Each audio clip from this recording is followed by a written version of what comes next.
Hello everybody, welcome back to HardReset.Info channel. In today's video, I'll show you how you can easily take a picture on your ELGATO Facecam Pro.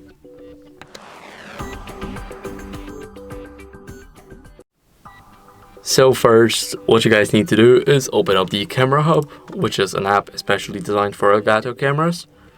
Now go over to Camera. Now, as you guys can see here, we have the preview. And now we can click this little button, and as you guys can see, now the photo is saved. Let me show you guys. Here we have the snapshot, and as you guys can see, this is the picture we just took. So this is really cool. As you guys can see, it's in 4K, so even better. And that would be it. Thank you guys for watching. Make sure to leave a like, subscribe, and see you next time. Bye.